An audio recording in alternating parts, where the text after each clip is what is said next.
So today I am going to explain you the preparation of alcohols by hydroboration, oxidation, reaction of alkenes.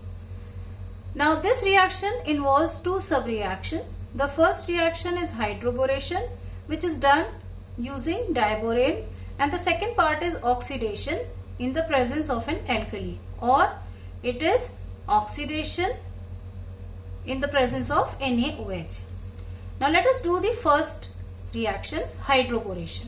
For hydroboration, we took B2H6, a diborane, which is an electron deficient molecule. Now this electron deficient molecule will attack on the alkene. We know that alkenes are electron rich. Why they are electron rich? Because they have pi electrons.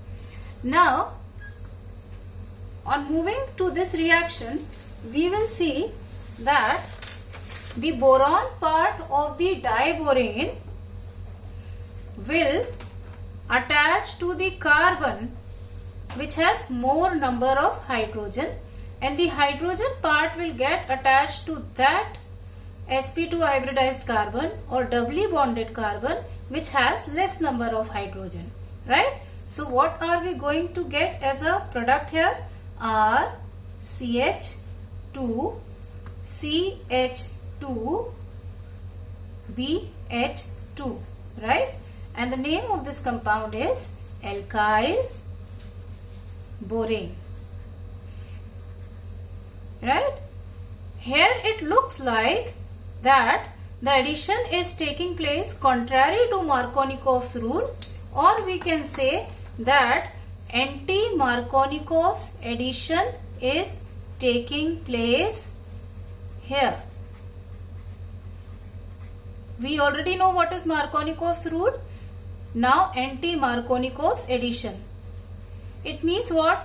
The negative part of the attacking reagent will get attached to that carbon which has more number of hydrogen, right, of an alkene.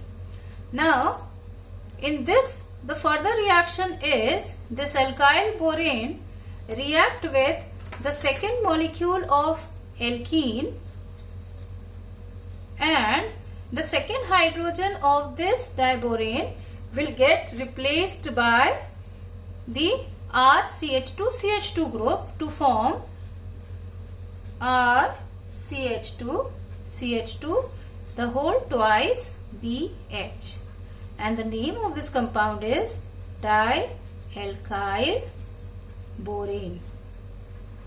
Okay, the next step is we still have one hydrogen here on borane, right, dialkyl borane. So the next molecule of alkene react with this, and the product will be trialkyl borane, right? This is trialkyl borane. So now we don't have any hydrogen on the boron to be replaced by RCH2CH2 group. This completes our hydroboration step. The second step of the reaction is oxidation. So now this trialkyl borane, which is obtained in the first step, will be oxidized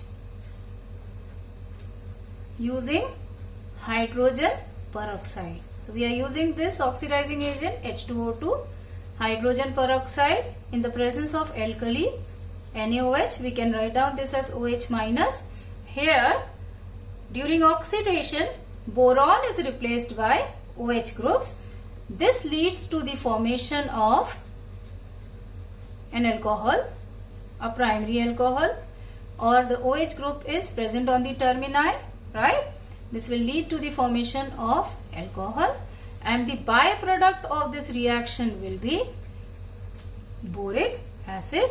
Either we can write down boric acid in this form, or we can write H3BO3, boric acid. So now I think it will be very clear to you that here the OH group is attached to the unsymmetrical alkene in such a manner that the OH group will get attached to that carbon of the double bond which has more number of hydrogen. And we know that this is in contrary to Markovnikov's rule. So we can say that this is anti-Markovnikov's addition.